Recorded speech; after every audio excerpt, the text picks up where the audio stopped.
Ahoy hoy gang, if it's your first time with us, welcome! And if you're coming back, we love to have you here, and I hope you're all ready to dip a toe into Season 7. I think Season 7 is much more balanced than the seasons before it. While there are episodes that may not perform, a lot of them are incredibly solid. We don't have, say, the crater of Season 6 or the absolute valleys that existed in the earlier seasons. We're 7 seasons in. We're over 100 episodes into American Dad, and it still doesn't feel like they've lost any momentum. I think that can largely be attributed to the fact that they're willing to keep the show so fresh by experimenting with the formula that the show is built on. They have so much freedom because they don't keep themselves tethered to a singular format.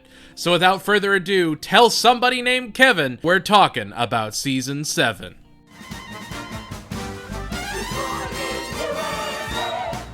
When I was a kid, there was a song that was pretty popular called Crazy by Gnarls Barkley. For those of you that don't know, Gnarls Barkley was a duo group of Danger Mouse and CeeLo Green, and was really my first introduction to Mr. Green. Why does that matter? Well, Hot Water is a musical episode narrated by and starring CeeLo Green as a murderous hot tub. Stan is stressed and needs to relax, and so Principal Lewis takes him to a hot tub salesman who sets him up with a used hot tub that takes the edge off. He and Francine begin to enjoy it and break out into song. However, as Stan gets addicted to the tub, Francine eventually can't take it anymore and takes the kids and runs away to stay with Mama and Baba. This is when we get the greatest song in American Dad history. Remember back in Season 2 when I mentioned Scott Grimes can sing? I actually had my entire YouTube music algorithm messed up because I went down a Scott Grimes rabbit hole. But it's true, the man has some serious chords and he absolutely delivers with the smooth R&B audible magic that is Daddy's Gone. I mean, I'm sorry, I don't mean to nerd out, but this is the season premiere and it's packed with actually just solid beat after beat. We also get Principal Lewis taking on a much more central role in the series, and he'll be a huge part of these early season episodes. We get the first inclusion of Marguerite, and I'm sorry, I promise I'll be more professional with the rest of the episodes, but I just need to profess my love of Hot Water. It's very much an homage to Little Shop of Horrors, and okay, 10 out of 10. I get a ton of people hate the episode and it ends on a very dark note, but just the creativity on display is next level, and we can't ignore the effort that went into it. I mean, how many shows dedicate themselves to that kind of originality? It's a legit musical with original music that are all solid bops. I don't know, I know people don't like it, but man, you can't fault it for trying something new. I mean, especially looking at what we get later on, it doesn't make sense that, again, American Dad keeps getting put down. How many musicals are in Family Guy? Much less how many musicals aren't derivative of other musicals. Yes, it is an homage to Little Shop of Horrors, but it doesn't have the exact same beats, beat per beat. It isn't matching that same story over and over and over again, and then just throwing in snide jokes. It is its own American Dad episode, but you can tell where the inspiration came from.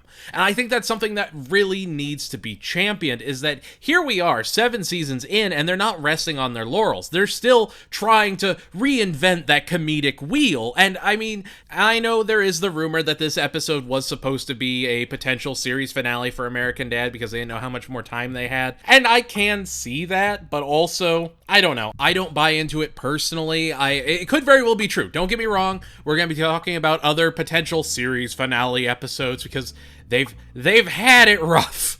American Dad has had it rough, okay? It's one of the only shows in the history of animation that's had a situation like this, but man, it's just, looking at Hot Water, revisiting Hot Water, there is just so much to love. I keep singing the songs. I have sang the song since I first watched the episode premiere. It's got so much charm, and I get why people hate it. I understand that it is against the grain, but Rabbit Ears and Gold Top Nuts are two of my favorite episodes of American Dad. I'm weird like that. I'm sorry. I'm nerding out. I'm rambling, but I love Hot Tub. It is so good.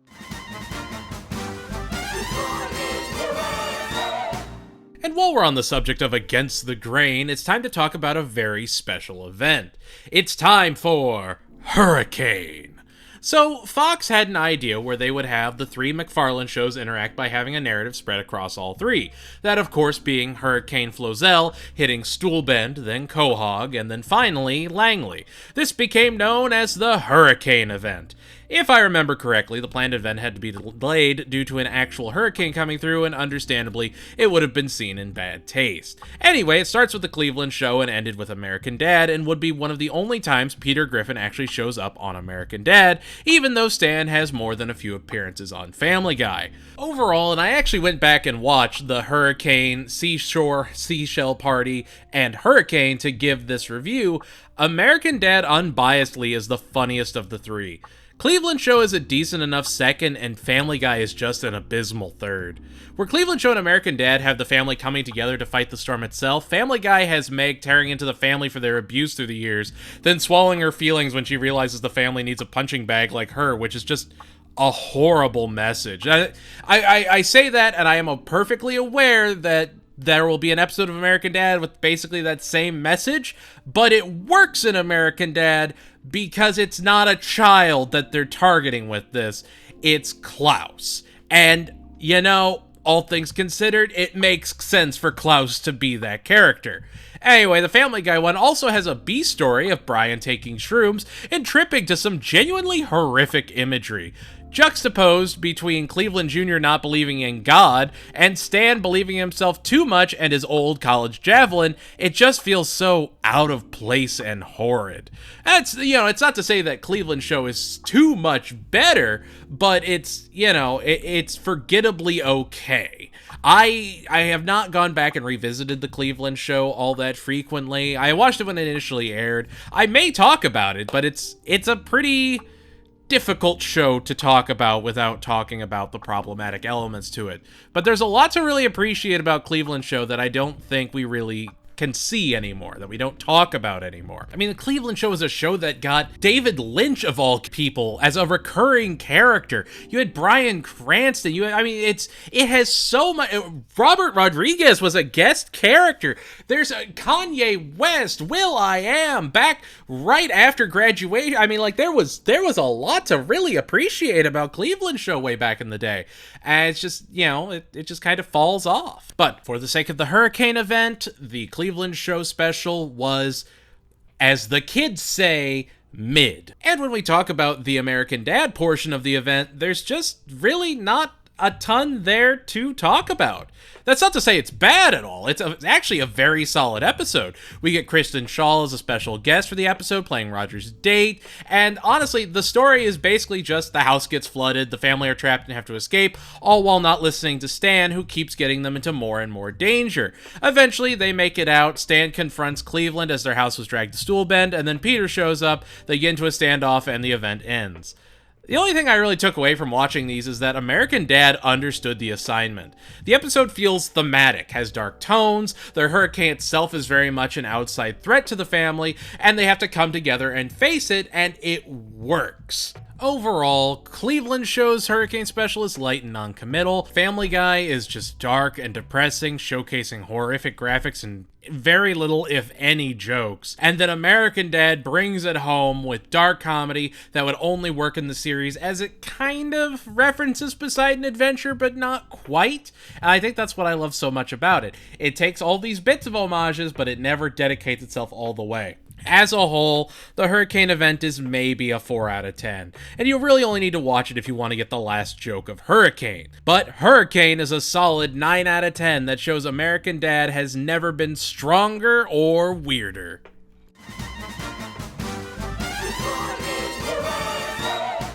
Now that we've got the 2 special episodes out of the way, it's time for our first traditional episode of the season, A Ward Show. Steve has been hanging out with Principal Lewis, who's been using him to get his debt in order, and the B story follows Stan and Francine planning a parents-only vacation to the biggest water park in the universe! However, before leaving, they sign to make Roger Steve's legal guardian, and he quickly stops Steve from hanging out with his grown principal, which, yeah, honestly, kinda just makes sense. Steve resents him for it and runs off with Principal Lewis, while Stan and Francine quickly get bored at the water park and get creative with the rides, trying to find some sort of excitement. I'm not gonna lie, this episode is not for the squeamish. If you know, you know, but let's just say Stan and Francine injure each other in a way previously unthought of. It will make you recoil in abject horror. All while Principal Lewis decides that he's going to drive himself and Steve into a ravine instead of not being allowed to hang out with his buddy. The family ends up in the hospital, and yeah, that's kind of just it. It's really nice seeing Principal Lewis actually being front and center in an A story, and it won't even be the last time it happens. All in all, A Ward Show is solid. It's got all the elements you expect from American Dad at this point, just cranked further up. Roger's persona is excellent. We get really great references, really sharp jokes. It lands on a lot of things that you would see a lesser show stumble on. There are cutaways that don't feel like cutaways. And that's, again, American Dad has learned how to handle this formula to give you a joke you weren't expecting to laugh at. We're also getting more and more violent as the series goes on, and once this violence hits that absurdist degree, it just really starts to shine. It's an 8 out of 10 that comes with a very important viewer beware label.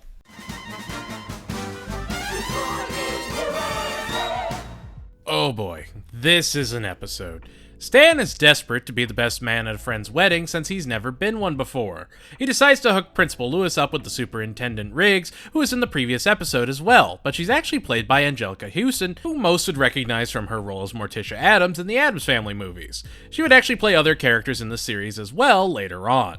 We also see J.B. Smoove return as a new character in Principal Lewis's prison husband, Tracy, who argues that Lewis can't get married because he's already married. Prison rules. And so Stan has to beat up Lewis to take Tracy so he can get hitched.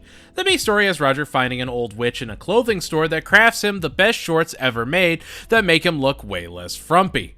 He then decides to go down to Miami, where he gets Ricky Martin to fall in love with him, and when he finds out Ricky's shirt is also magical, steals it and gains the ultimate Miami bod. The whole B story is just classic Roger. Like, overall, the worst Stan is not the best, and it's not the worst, but it's still solid American Dad. I think the B story helps the A story a lot with being so drastically different, and pulling your attention away long enough for the A story to feel like it naturally progressed to those new points. It's an 8 out of 10 that keeps that steady flow of quality. Honestly, Season 7 is probably the most steady baseline season, and I think these first 4 episodes do a pretty spectacular job of showing they're not phoning it in. Even if some ideas sound like the recycled plot ideas, there's always those 1 or 2 unique elements that elevate the episode as a whole. There's always those bits that make you realize that they are aware that these are old story ideas, and they are refreshing them by adding in these new twists. They're being aware, they're calling back to previous instances, and it's very clever, but you really only pick up on it the more you watch. I truly have yet to regret taking on this undertaking, because it has allowed me to revisit some truly quality episodes.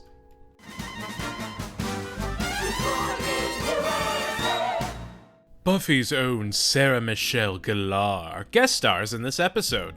When Stan and the guys at the CIA start talking about the virtual bodies they can pilot, he starts to get an idea on how to make Steve more popular. He inserts himself in a girl body and proceeds to hang out with Steve and build up his confidence, while his crush Chelsea, played by How I Met Your Mother's Allison Hannigan, watches from afar. The B story follows Roger playing a limo driver who gets screwed over by a bunch of frat bros, and so he comes up with an over-the-top revenge scheme as he hunts them down one by one over $20.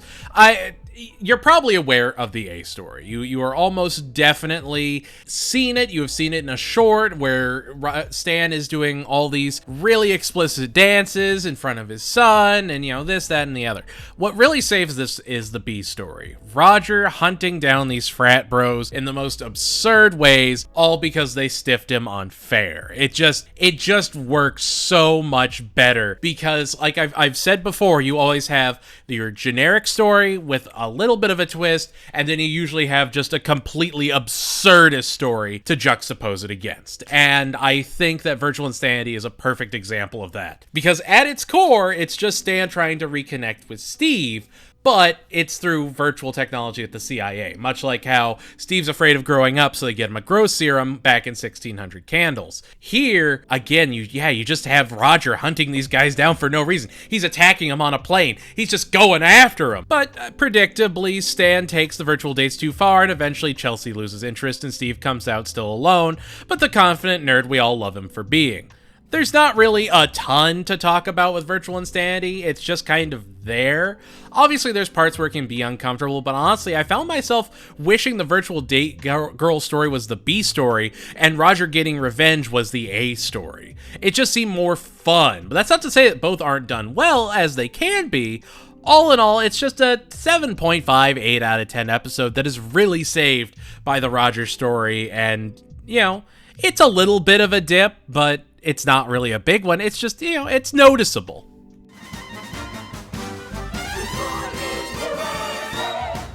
Stan runs into a crush from the CIA boot camp and starts trying to reconnect when Roger gets jealous and starts weaseling his way into their relationship, while Francine is understandably upset about the whole situation. The agent takes a vested interest in Roger as he dons the persona of Dan Handsome, as does a bounty hunter hired by Bullock, who are both on his trail because he's an alien. The bounty hunter is actually played by Shannon Sharpe, playing Shannon Sharpe. The B story has Steve realizing his day has been super lucky after wearing Haley's underwear and begins taking them to walk around in every day. Eventually, Haley finds out he's been doing this after he confesses to her that they've been stolen by Snot and proceeds to hunt Snot down and beat him up to get her lucky panties back. All while Stan has to save Roger from 2 alien hunters hunting him down and realizes that he has a great life and that crushes aren't always as great as they seem. It's a fine episode that can be a bit long in places. It's not amazing, it's not awful. There's some really good bits. Again, some American Dad episodes are just built around jokes, and you can tell that there were a lot of really weird, but in a good way, cringe episode like markers that they were going for. There were a lot of jokes that they had that they could just throw in there that weren't necessarily attached to any narrative. And this definitely felt like a dump episode where they could get as many of those obscure or weird jokes onto the screen as possible. It's fine. It's like a 7.5, 7 out of 10, which isn't bad. We're not hitting I Am the Walrus levels or anything. It's just, yeah, it's there. However, after it, we have another great Christmas episode coming up. In a weird twist, we actually have a pseudo prequel sequel to Rapture's Delight. It's Christmas time, and Stan has been chosen to play Santa in a church play at the mall, while Roger was given the role of Jesus since he had washboard abs. However, as Roger constantly mocks Christianity, he upsets Stan, who proceeds to beat up Jesus on live television and ultimately gets excommunicated from the church. Meanwhile, Haley and Jeff talk about starting a family, and Haley is vehemently against it until Jeff comes home with a boy named Nemo, who they decide to raise together, and yeah, he's just the Antichrist in disguise. Stan starts working to get back into the church with the help of Roger as super positive Asian Roland Chang, and Steve becomes a weird demonic bug thanks to Nemo's influence. They also discover that Roger's pimp cup is actually the Holy Grail, and by the end of the episode, Stan is back in the church and the family is together once more. All in all, it's a weird Christmas episode. Not in any bad way, but comparatively, it's pretty tame. There's no rapture, there's no Santa coming to get revenge. Of course, they're still trying to kill the Antichrist, and there's still the element of supernatural holiday cheer, but it feels much more down to earth in a good way. It feels much more personal, and like there's much more grounded consequences. Sure, yeah, absolutely, there is an Antichrist character, but the story is very simple. I don't know. I think Seasons Beatings really shines because it's just the family versus Nemo. It's a 10 out of 10 episode that is easily one of, if not the best, Christmas episodes American Dad has ever had. Though personally, I think For Whom the Sleigh Bell Tolls inches it out. And again, that's 100% personal. You can absolutely like this one more. It's a very, very tight race.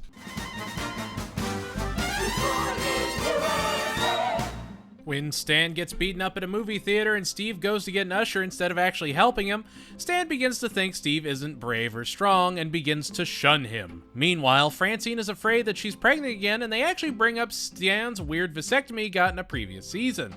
Stan sees it as a win and begins preparing for the new Smith to hopefully be someone he can count on and a better son than Steve.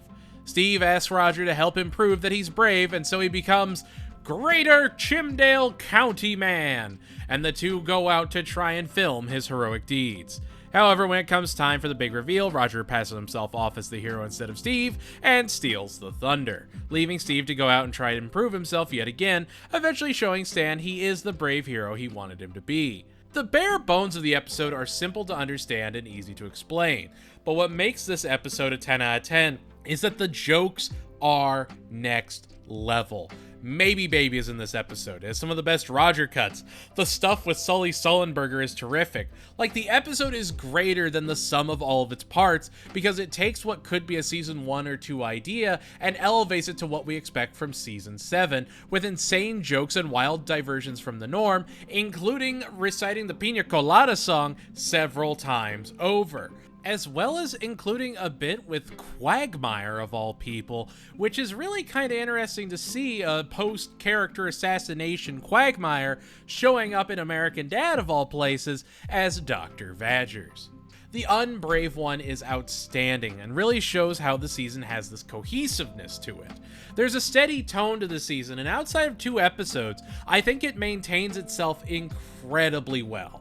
The Unbrave one just has this energy to it, that they're not afraid to cut away and continue conversations or completely subvert expectations, but not in a way that makes you feel like they're unearned, but rather they are doing it for comedic effect. These have a consequence. You can tell that they didn't write themselves into a corner and then had to switch it up. They had a cohesive plan for the episode, and that's what makes this absurdity work. When you write out the absurdity instead of expecting it to just be translated, it just shines. Stan starts his summer job working at the country club, hoping to one day be able to afford membership. His work buddy is actually played by Cheech Marin, and will also get a special appearance by the surprisingly incredibly funny Gabourey Sidibe and Hulk Hogan later on, who would both star in Brad Neely projects, which, man, I could talk about some Brad Neely projects. Gabourey Sidibe, for a lot of people, she's precious or a dramatic actor. She is actually an incredibly funny woman. Like, she is very, very talented on getting those comedic timings down, and I think truly Hark Slop and Sloppy Opipio Show and China, Illinois best accentuate how talented she truly is. Stan is determined to show Steve that he shouldn't take the easy way and that hard work and perseverance pay off, and so he gets Steve a job at the country club. However, Mr. Vanderbilt appears and Stan can't tell it's Roger in disguise, but Steve can, so Roger explains that everyone has that one personality of his that they can't see through, which has sparked speculation ever since. Steve becomes Mr. Vanderbilt's personal assistant and starts living the country club lifestyle. We also see Dilligan, who hasn't been a major character since Halius. Stan proceeds to get into a fight with Mr. Vanderbilt for a chance to save employee Swim, and then loses when he's bribed to become a member of the club anyways as thanks for throwing the match. The B story is less interesting but still fun, with Francine and Klaus trying to figure out what Francine's catchphrase is until they settle on "things are getting too spicy for the pepper." Again, broad strokes, but there's a ton to love about Stanny Tendergrass. It's some of the best Stan, Roger, and Steve writing out there, and you can tell everyone had fun with writing and playing the characters. Cheech Marin, much like Hector Elizondo in the previous episode, really brings an extra touch that elevates his character from more than just a celebrity guest star, and actually feels like a nice inclusion. You could tell that he wasn't just playing himself, he was playing this character. He was using this as an escape, and he really does shine. He is an incredibly talented voice actor. Stanny Tendergrass is a solid 10 out of 10 that sings because it jumps from scene to scene and never gets complacent expecting you to laugh.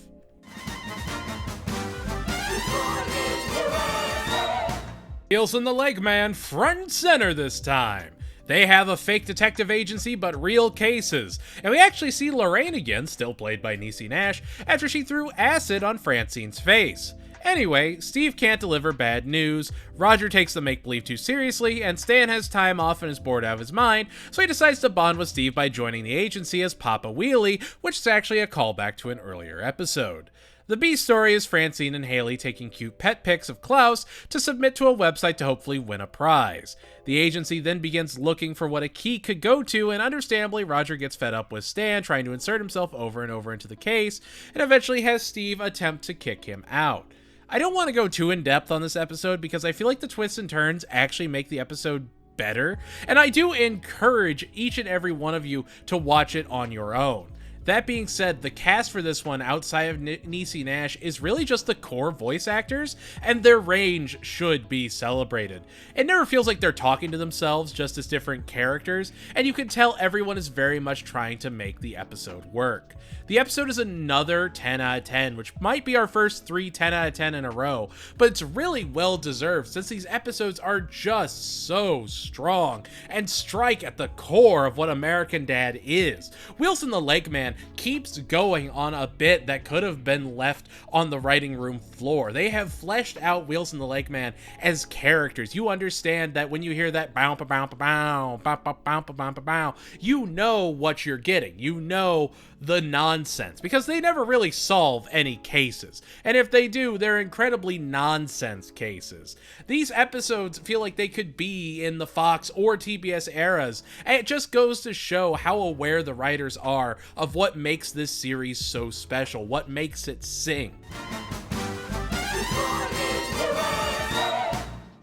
Then there's old Stan in the mountain. Stan is mean to the elderly and refuses to admit that he could ever grow old, and so an old man hexes him to become old. Meanwhile, Roger has Francine help him with a mission that he never quite fills her in on. The episode is like a 5 out of 10. Stan is mean for the sake of being mean. It's a story you feel could be done better, and yeah, no, I can't stand this episode. To its credit, though, I mean, the B story with Francine and Roger, where he has not been completely honest with her, hits time after time after time. I was watching this episode and I was dreading it because I remembered I hate this episode. I hate Old Stan in the Mountain. But I had been looking forward to the part where Francine helps Roger and he just keeps going, I haven't been entirely honest with you. It's this episode. I have been missing it and I've been wanting to rewatch it for so long, but it's tethered to just such an obnoxiously unfunny episode. It does nothing, which is funny because the next episode, I think, handles the idea that they're trying to establish with the A story better and actually sticks the landing. And it's just not much to say, not much to see with it, but it's so unfortunate because that B story is really, really good. It's not anything deep or substantial. It's just, yeah, no, it's really kind of disappointing. Old Stan in the Mountain, it feels like a come down in season 7. It's just like, it's middling, it's okay. There's only 2 episodes this entire season that are like this. It's Old Stan in the Mountain and another one we'll get into, but overall, again, season 7 is strong. Do not let my disfavor of this episode tear away from the quality here. Every show is going to have 1 or 2 bad episodes a season. It's gonna happen. And Old Stan in the Mountain, yeah, it's skippable. It's not that great.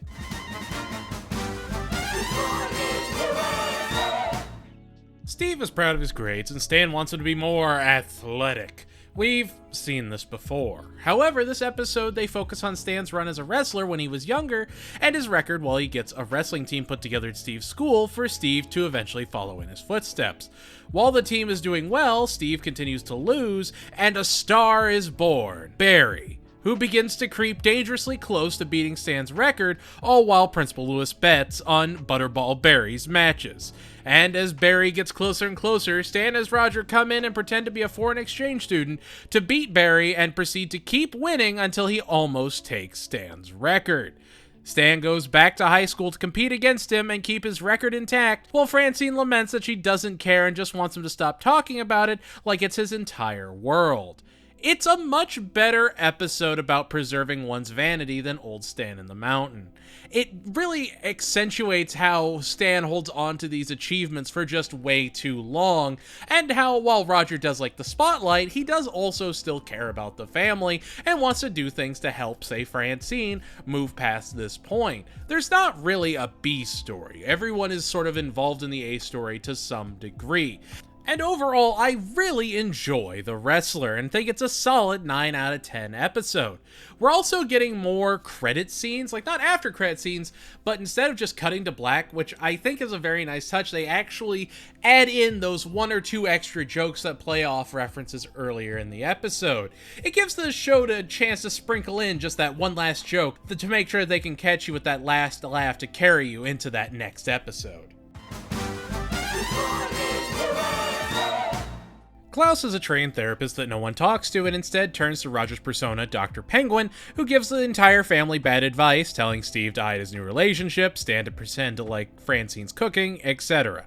The system works until Klaus forges a summons for military service and Roger leaves to clean latrines, Hurt Locker style. Ron Perlman would go on to be another guest in this episode. While Roger is gone, Klaus begins to tell everyone to be honest and breaks up the family even more. They don't really come back together until Roger returns and just says what Klaus was saying, but louder with more authority and respect, which causes the family to actually listen and follow through, mending their petty squabbles. The episode is okay. It's interesting to see the B story being directly set up by the cast during the A story. It's also nice to see Klaus being the central focus of the episode as just Klaus the fish. It's been very common that if Klaus is the main character, there's probably a body switch scenario going on, so it's kind of nice to just go back to him just being a fish. And the B story it's hit or miss. If you've seen The Hurt Locker, I think it lands a lot better for you, and that's honestly probably one of Jeremy Renner's better movies. It does work as a parody, and one of the smartest things American Dad does is it doesn't expect you to get every joke, and it doesn't force you to get every joke. If you haven't seen the movie, you have Roger being this grizzled military man who cleans bathrooms. That's his whole persona. If you've seen The Hurt Locker, you begin to get a lot more of the more specific details that they've added in.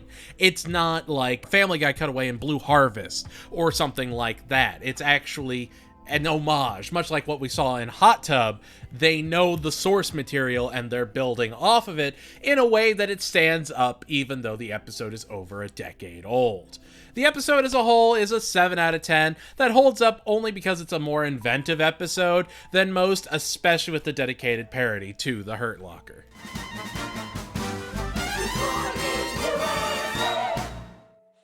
Skip it, skip it, skip it, skip it, skip it, skip it. Oh god, I hate this episode. It's so messed up. Steve gets a dog. It gets gravely injured and Stan is willing to go to any lengths to fix him up after he bonds with the dog. Skip it. The B story is Jeff and Haley getting with an attorney to figure out a will and their assets in case anything were to happen, and you find out he was previously married, and just skip it.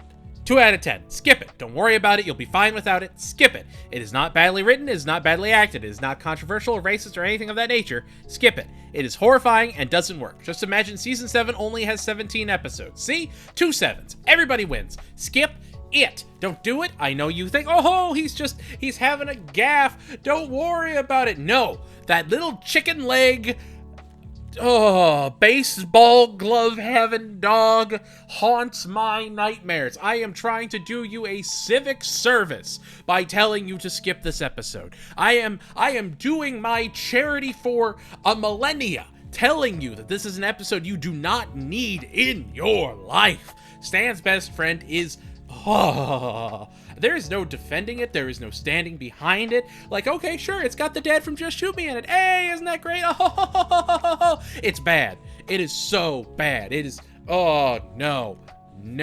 I refuse this episode. Is it as bad as Deacon Man Jesus Stan? No, not at all. That one is still just problematic and awful and horrible. Threat levels is also just weird, but at least it's the first introduction of the golden turd. This, nothing. There is nothing redeeming about this. This is bad. This is no, absolutely not.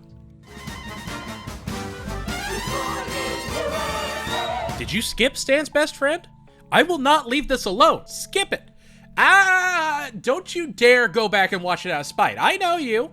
I know that's what people do, but don't you do it. Trust the internet, stranger. Skip it. Less money, mo problems, however, is absolutely amazing. The A story is Stan and Francine proving that they can live off minimum wage to prove to Jeff and Haley that they could make it if they actually tried. The B story is Roger and Steve trying to test drive a Ferrari after Klaus brags about them never being able to do it. Obviously, Stan and Francine fail because late stage capitalism is slowly killing us all, and Roger and Steve proceed to shut the fish right up. 10 out of 10. Oh, should I go in depth on it? You want me to talk a little bit about this episode? Why this episode works so well? I can do it in 2 words, okay? I can summarize 23 minutes in 2 words.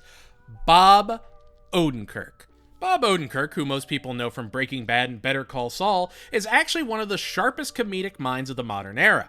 Between his time on SNL, The Simpsons, Mr. Show, Tim and Eric, I Think You Should Leave, he has a healthy understanding of comedy, and he has like 8 roles in this episode where he just shines. I love Bob Odenkirk and have since I was a little kid discovering meta-comedy for the very first time. But revisiting this episode and seeing all the voices he does, how his delivery cadence changes from character to character, it elevates each one to the next level and brings out this unique display of what meta-comedy is and why it works so well. He's able to create these unique characters that if you listen and pay attention, you can still hear that bass line of his voice, but it's very, very subtle. Like, there's Cheech Marin and Hector Elizondo, and then there's just Bob Odenkirk at the upper echelon of guests. The episode is elevated time and time again by sharp writing that totally makes you forget about Stan's best friend. Every time I watch this episode, there's a new part I find that brings me to tears and I'm left wheezing from laughing too hard. Less Money, Mo Problems is a masterclass in peak American Dad, an essential viewing for anyone interested in the show.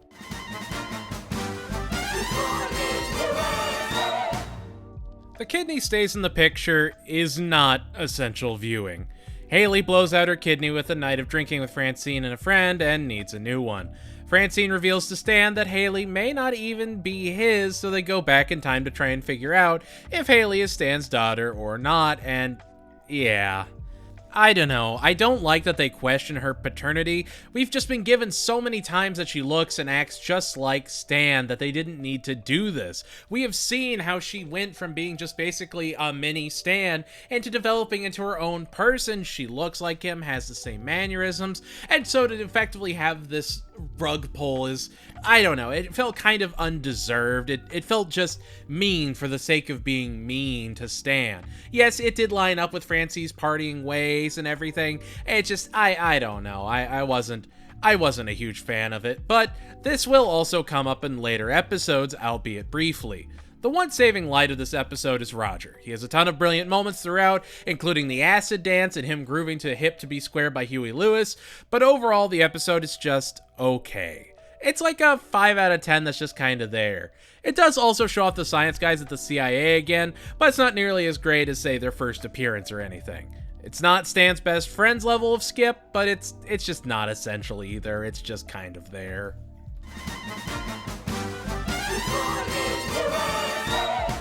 It's the episode that joke is from. Ricky Spanish is weird. Basically, Roger finds the perfect costume locked in the back of his closet, and he doesn't remember why. But when he and Steve go out with him in it, the entire city hates him, and it turns out that Ricky Spanish is a monster who has terrorized the people of Langley for years. Now, that's all fine and good. That's not the weird part. No, the weird part is the Beast story where Stan and Francine are visited by a man that used to be a kid in Africa that they'd send money to every year, Tunji, played by Wayne Brady. They then spend most of the episode trying to get rid of him and get him back, and there's even this really weird chase sequence that I don't know, it's unsettling the more times you watch it. It's just kind of a cosmic cringe, if you will, something that makes you look into the universe and go, why? Anyway, Steve is convinced they can rehab Ricky Spanish, and when he gets set up for one last heist and abandons Steve, it's clear there's no redemption for Roger's darkest persona. We also get a weird cameo by Werner Herzog, of all people, describing a butterfly crawling out of a cocoon in a jar full of farts. The man has a sense of humor, I'll give him that. Ricky Spanish is not bad.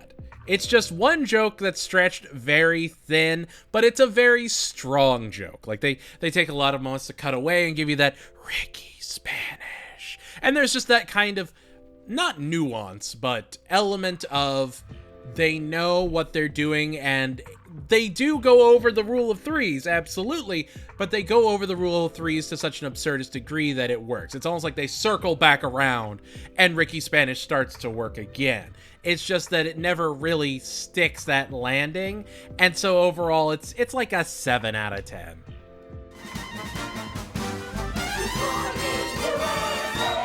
It's wild that after Toy Hory, we just have 2 more seasons to go, and we're at the end of the Fox era. Anyway, Steve has a vivid imagination and loves playing with toys. Stan thinks he needs to be a man and stop playing with toys and decides to take him to Mexico to get him laid. This eventually leads to them being caught by the cartel, and in order to survive, Steve helps Stan pretend and keep him calm to eventually make it out. The B story has Roger hunting down the best wine for some steaks Francine got. Like, that's it. That's the whole episode boiled down. It's got some frankly good graphics that only work in American Dad, and just overall it's a fine conclusion.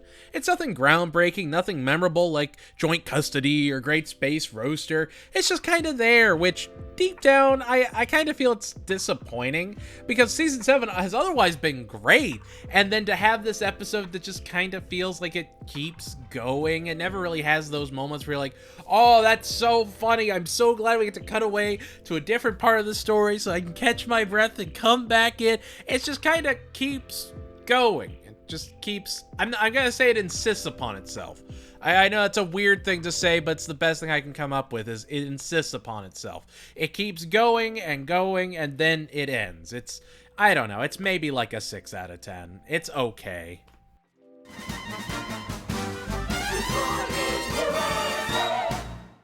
There you have it, Season 7! So, what episodes did you like in Season 7? What episodes did you hate? What episodes do you think I was just totally wrong on? Let me know in the comments below. Overall, there's a lot of high quality to appreciate about Season 7, and it has some of the strongest episodes so far. Absolutely, there are some episodes that miss the mark, but I think it's still an incredibly good season that's well worth your time. We actually have less than 40 episodes until we're crossing over into the TBS era, and it's just surreal that we've come so far so fast. With only 2 seasons left, it really makes you look back and reflect, because the same show that gave us Stan of Arabia also gave us Hot Tub. 2 drastically different musicals. Remember that? Remember how Stan of Arabia was our first musical episode? It's just amazing to see how far we've come and how much further we have to go. And remember, if you've liked what you've seen so far, consider liking, subscribing, or sharing the content. We've also got a Discord, Twitch, and Twitter where you can find even more to enjoy. Thank you so much for watching, and I know you can't wait, so stick around for Season 8.